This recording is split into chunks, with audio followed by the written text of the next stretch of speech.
Recomeço feliz. O jovem padre Mauro despertou dominado por uma disposição de efetivo bem-estar. Desde quando tiveram lugar os acontecimentos perturbadores, cujo desfecho daria início à vivência de uma nova ordem de valores, nunca se sentira tão bem. Adianto naquele amanhecer.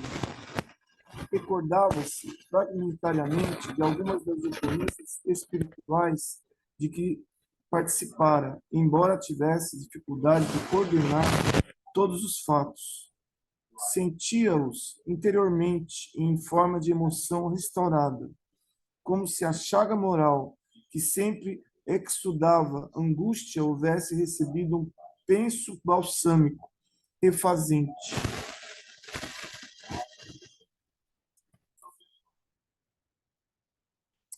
Considerava que os sonhos recentes estavam recheados de informações inabituais e davam-lhe a impressão de que vivia uma dicotomia de apoio de anjos em luta contra demônios que o sitiavam e afligiam.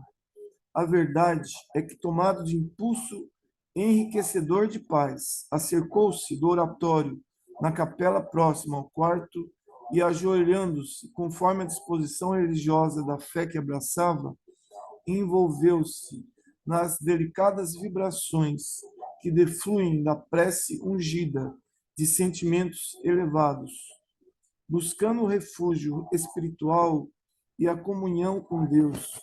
Sua mãezinha acercou-se-lhe e, em doce colóquio de mente a mente, procurou restaurar-lhe algumas lembranças das atividades vividas há pouco em nossa esfera, a fim de que ficassem impressas definitivamente, servindo-lhe de apoio e de segurança, assim como de roteiro para a plena libertação.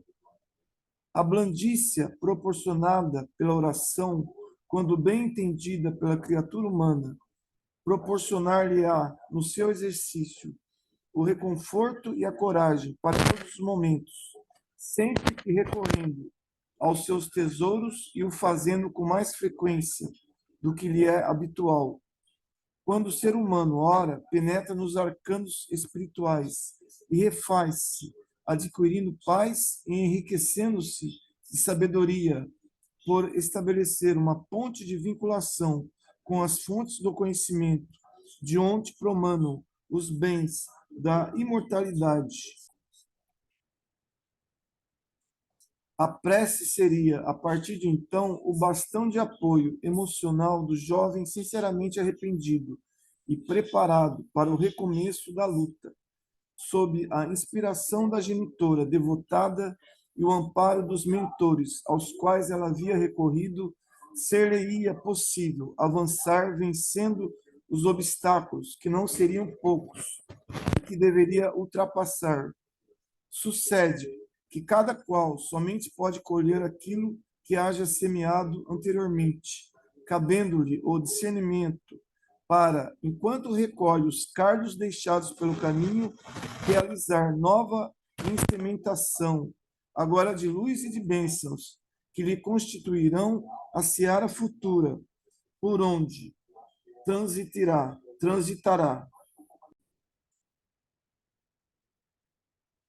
Naquele momento, portanto, a abnegada genitora, utilizando-se da percepção acentuada do jovem sacerdote, intuiu de que a luta seria áspera e ele se veria a braços com situações muito perturbadoras.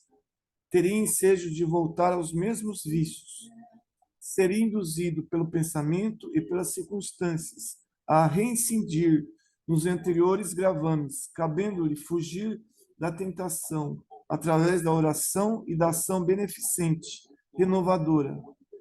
A prece propicia forças espirituais e morais, mas a ação preenche os vazios existenciais, facultando vigor e superação das falsas necessidades a que o indivíduo, pelos hábitos doentios do passado, se afervora. Através da linguagem silenciosa do pensamento, advertiu-o sobre as influências os seres perversos, que rondam as criaturas humanas e as induzem a atitudes vergonhosas e comprometedoras através do crime, elucidando também que, concomitantemente, anjos benfeitores protegem os seus tutelados, infundindo-lhes valor, inspirando-os na luta do bem invariável. Ele permaneceu por largo período no refúgio espiritual da oração, mergulhando nas esperanças do futuro.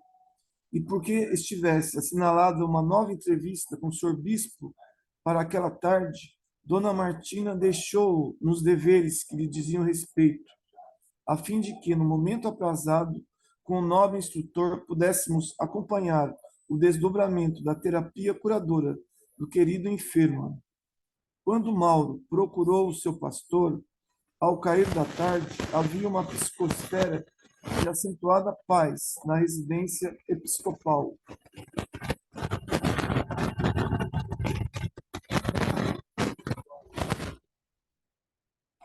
O sacerdote, cônscio dos seus deveres, considerando a gravidade da ocorrência que defrontava por primeira vez durante todo o seu ministério, não descurou de procurar uma solução adequada, de forma que as consequências pudessem ser atenuadas, evitando futuros desastres dessa ou de outra vergonhosa natureza. Havia-se dedicado ao rebanho com fidelidade, confiando nos postulados da fé que elegera com roteiro de iluminação e de salvação para os fiéis que se lhe entregavam confiantes. Em razão disso, foi-lhe muito penosa a realidade dos infelizes acontecimentos. Ao tempo que assim conjeturava, compreendia também que não podia destruir a existência do jovem padre, que sempre se lhe afigurara um homem de bem, digno servidor da Grey. De maneira discreta, procurou ouvir outras autoridades religiosas e psiquiatras, resolvendo encaminhar o paciente a uma clínica especializada, que vinha atendendo a casos equivalentes, como alguns de outra natureza, quando se apresentavam transtornos depressivos, desvios esquizofrênicos. Com excelente disposição psíquica, recebeu o filho espiritual e, após algumas considerações valiosas, procurou auscultar-lhe os sentimentos, fortemente inspirado pelo irmão da fé. Mauro narrou que uma incomum transformação interior nele se operava. Havia vivido experiências oníricas semelhantes à de muitos santos e taumaturgos, conforme relatos constantes nos livros sagrados. Anteriormente, acrescentou algo constrangido. Sentia-me arrebatado por verdadeiros seres diabólicos que me levaram a regiões de gozo incessante e exaustivo, vampirizando-me as forças e deixando-me sequioso de vivências equivalentes. Dias houve, nesse ínterim, tão terríveis que despertava mal-humorado, infeliz, dominado por desejos incoercíveis, sendo impelido por forças cruéis a práticas abomináveis, de que me arrependia e me condenava sem cessar. Nessas ocasiões, eu tinha a sensação de haver estado no inferno, de onde retornava sob maléfica influenciação. Nos últimos dias, porém, mais uma vez, encontrei-me em lugares de oração e socorro, onde não poucos seres angélicos não só me atenderam, como também a outros que me pareciam familiares. Calou-se por um pouco, concatenando ideias e tentando captar melhor o pensamento do benfeitor espiritual, para logo prosseguir. Nesses momentos, tenho visto minha mãe, que, como sabe Vossa Eminência, é falecida há quase 5 anos. Aparece-me no vigor da sua juventude, tomada de profunda compaixão pelos meus atos ignóbeis. protege-me dos seres satânicos que a respeitam, como também me infunde ânimo para prosseguir. Não fosse esse socorro propiciado pela divindade, e ter-me-ia suicidado na mesma noite em que a professora Eutímia me surpreendeu com a criança. A vergonha, o asco que de mim próprio senti tomaram meu espírito fragilizado, e uma voz terrível fazia repercutir no meu íntimo que o suicídio seria a única solução para o meu miserável destino. Mas você que conhece as Santas Escrituras sabe que o suicídio constitui um crime hediondo, para o qual não há perdão da Igreja nem de Deus. Sim, Eunice, eu sei, mas sucede que a minha mente era vulcão em erupção, não havendo lugar para qualquer raciocínio lógico, para qualquer entendimento da vida nem da religião. Sentia-me assaltado por forças mais poderosas do que eu, e não vendo perspectiva para o futuro, a fuga seria a solução do momento.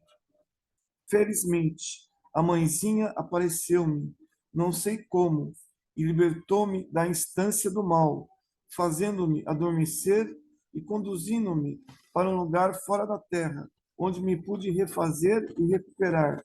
Na noite passada, novamente, estando em uma estância de trabalho ativo, participei de uma reunião singular, onde anjos e demônios travaram uma estranha batalha, e na qual eu era uma das personagens envolvidas, ao lado de outros que me pareciam conhecidos, detestáveis alguns, amados outros. Você deve recordar-se, interrompeu o senhor bispo, que Jesus referiu-se a muitas moradas na casa do Pai, havendo-nos prometido ir preparar lugar para nós outros, conforme anotou São João, no capítulo número 14 do seu Evangelho. Eu sempre pensei que essas moradas são os astros que constituem o universo, mas também são redutos onde estagiam os espíritos após a morte, antes de seguirem ao seu destino final, conforme os atos praticados no mundo. Penso que o purgatório, por exemplo, não seja um lugar definido geograficamente, mas incontáveis regiões de dor e de sombra, na terra e fora dela, onde os culpados expungem e se depuram, tendo o ensejo, então, de ascender ou não ao paraíso. É certo que a minha reflexão não encontra respaldo teológico. Nada obstante, não exista nada em contrário. Continue a sua narração e desculpe-me a interrupção, que resulta do meu entusiasmo por encontrar confirmação para um pensamento que me acomete desde há muito. Sem maior delonga, Mauro deu curso à narração das suas experiências fora do corpo físico. Na noite anterior, continuou, algo relutante, acompanhando as ocorrências que não me estão muito claras na mente, mas que retornam agora, como que sob uma ação mágica, em um caleidoscópio vivo da memória. Fui convidado à renovação e foram desenhadas possibilidades para o meu reencontro e equilíbrio, devendo dedicar-me a Jesus e à sua mensagem, especialmente reabilitando-me mediante a edificação de um lar para crianças profundamente marcadas, infelizes, inspiradoras de constrangimento e de compaixão, em cujo convívio poderei superar as minhas más tendências e tornar-me um verdadeiro servidor do Evangelho. A princípio, fui tomado de espanto e medo, pensando nos riscos de estar ao lado de tentações mais graves e com imensas possibilidades de repetir os crimes de que me desejo libertar. No entanto, nobre ser espiritual me elucidou que a ternura e a misericórdia, ante as deformidades que as caracterizarão, ser-me-iam o bastão de apoio e o medicamento salutar para manter-me em saudável equilíbrio, enquanto a caridade seria uma luz na noite da minha solidão.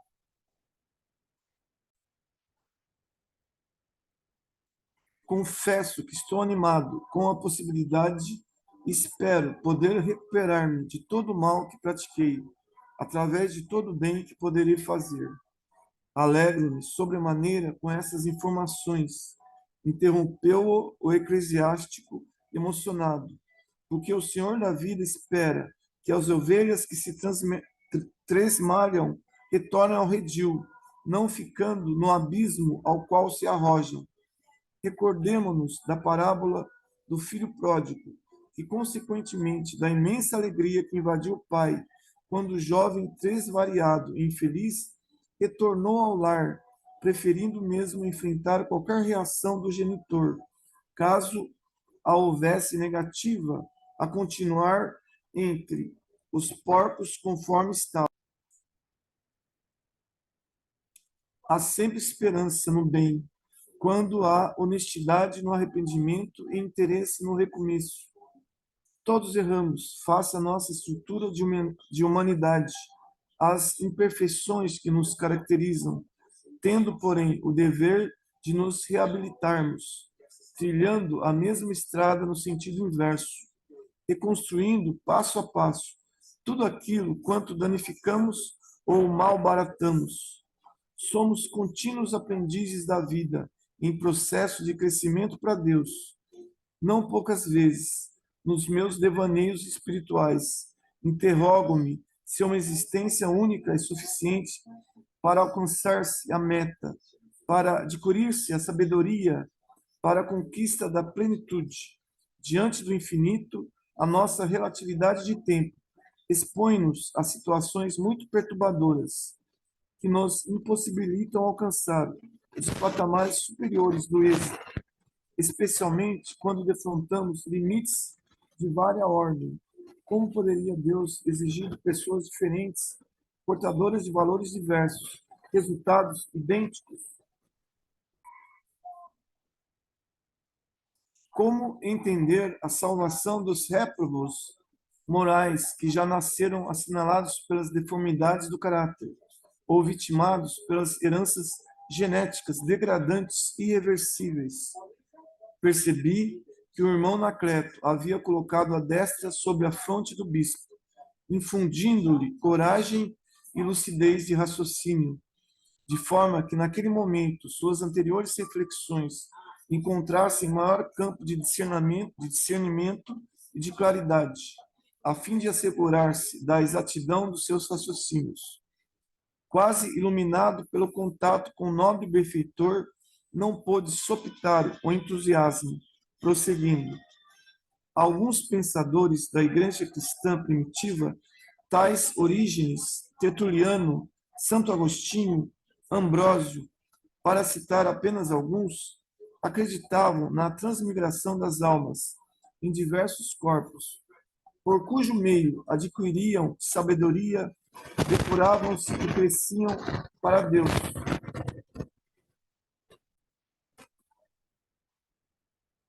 Os seus erros, por mais hediondos, sempre podiam ser reparados na terra mesma, onde haviam sido cometidos. Todos os crimes e práticas comprometedoras eram reparáveis, o que explicaria as aberrações físicas e morais que caracterizavam muitos seres, aprendendo na dor a valorizar o amor, aprisionados no cárcere carnal, caso não hajam sido alcançadas pela justiça que as não corrigiu nem edificou.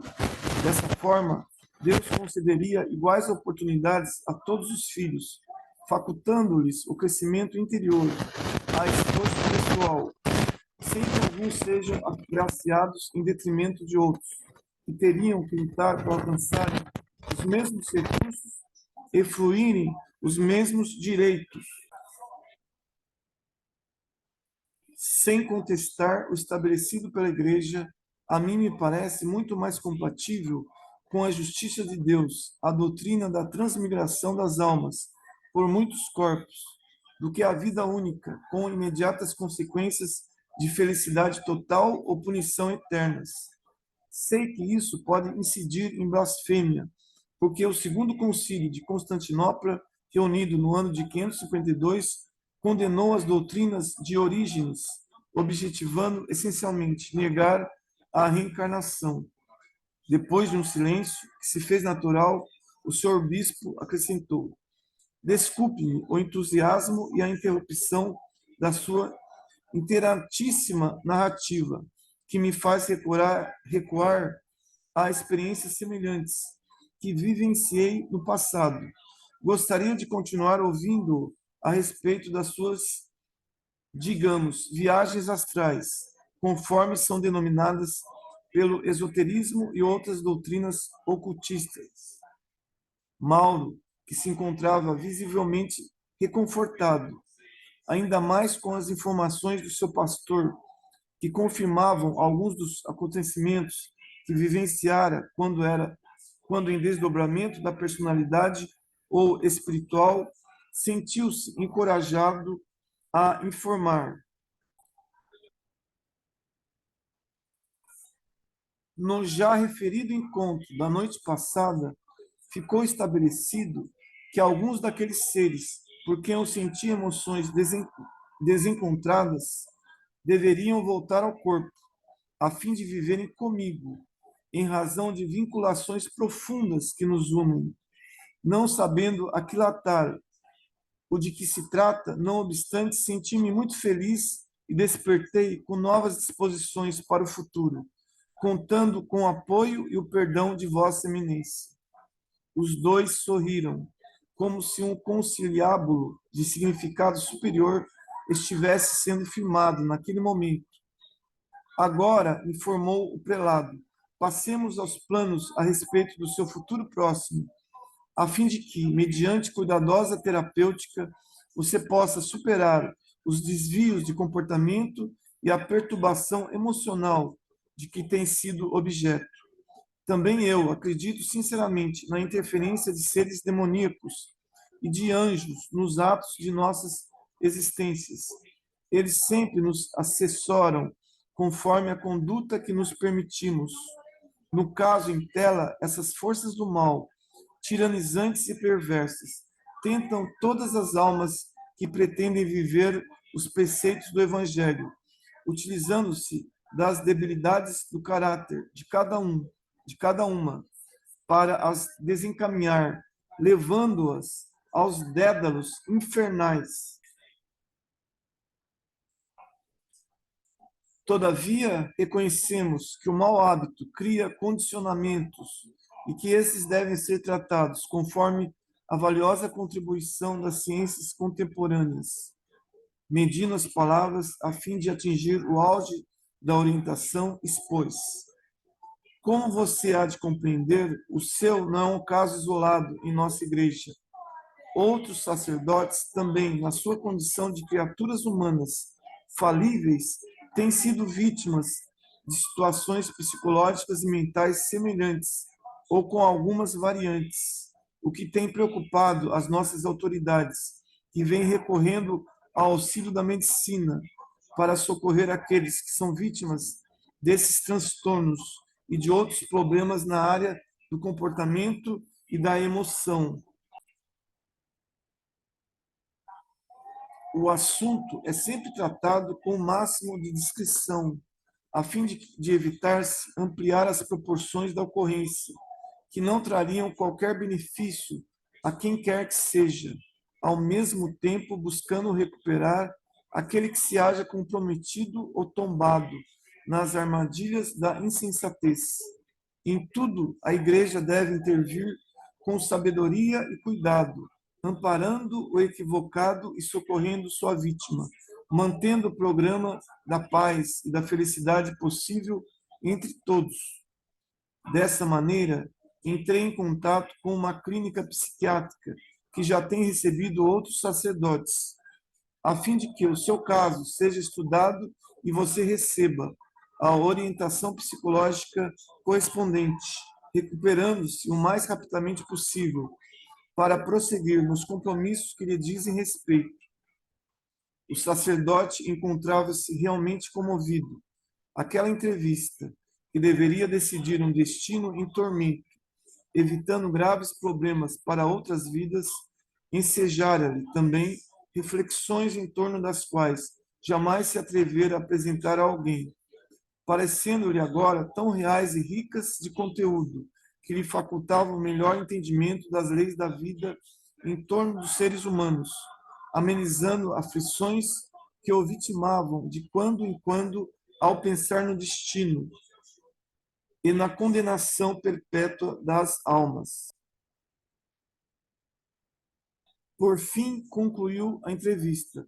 Já tomei todas as providências possíveis para o seu internamento, que ocorrerá por conta do setor competente da nossa igreja. A partir de hoje, o meu querido filho espiritual poderá transferir-se para o seu novo domicílio. Enquanto isso ocorre, irei estudar uma paróquia para onde transferi-lo após receber alta, na qual, entre pessoas humildes e necessitadas, você pode reerguer-se para Jesus.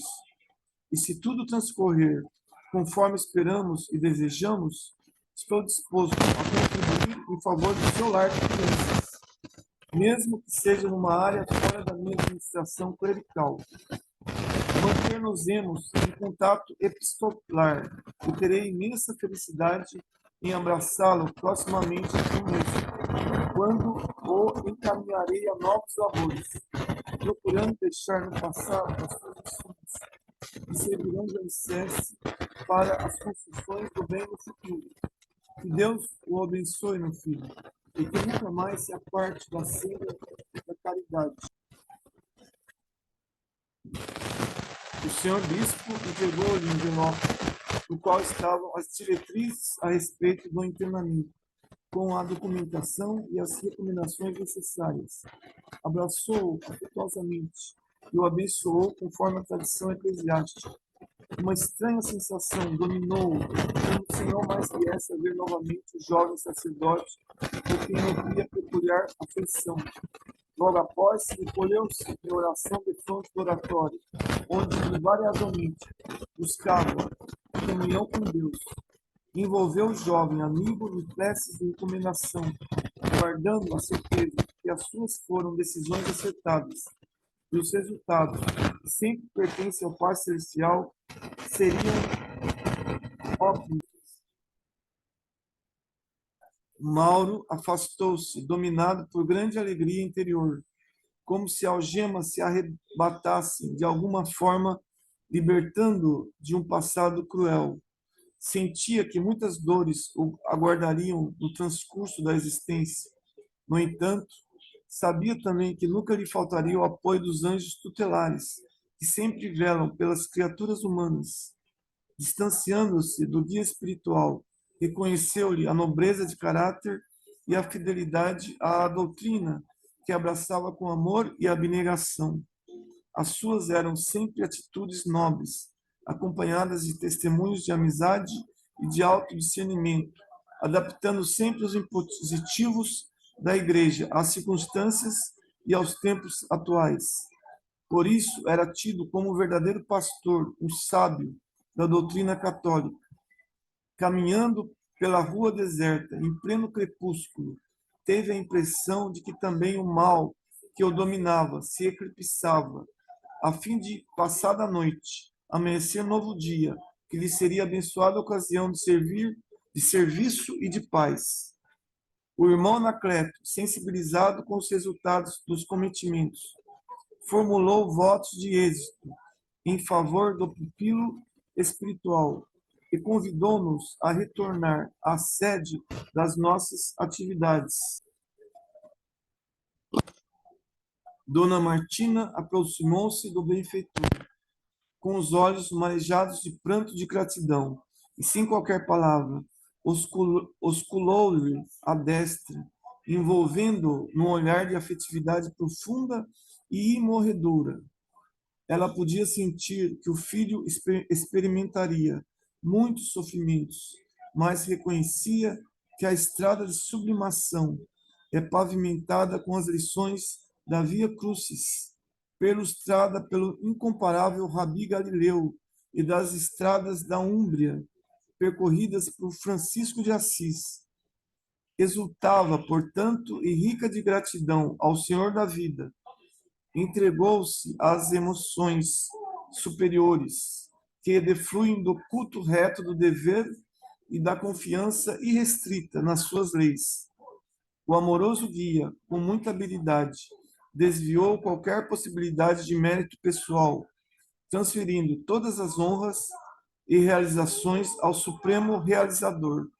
Logo após, seguimos ao núcleo de atividades onde estagiávamos, pensando nas crianças que haviam sido ultrajadas por Mauro e no pequeno que por pouco não se lhe tornou mais uma vítima, indaguei ao nobre guia: estão sendo tomadas providências em favor daqueles que sofreram a perturbação sexual do sacerdote, tal como as que estão sendo direcionadas em seu favor? O generoso instrutor sorriu, gentil e redarguiu: naturalmente, se aquele que cometeu os delitos está recebendo ajuda para não voltar a reincidir no mal, considere as providências que estão sendo tomadas em benefício das suas vítimas. Nada fica sem conveniente atendimento, especialmente quando se trata daqueles que foram empurrados para o erro, embora os atavismos da retaguarda. Equipe especializada de nossa esfera, igualmente parte do nosso grupo de realização, está auxiliando os pequenos vitimados e tomando providências possíveis para os ajudar em relação ao futuro, minimizando os traumas psicológicos e as dependências perturbadoras que, por acaso, venham se lhes apresentar. Com certa frequência, temos recebido notícias das providências em curso e exultamos com os excelentes resultados que estão sendo colhidos. Nesse momento, chegamos à sede do nosso labor.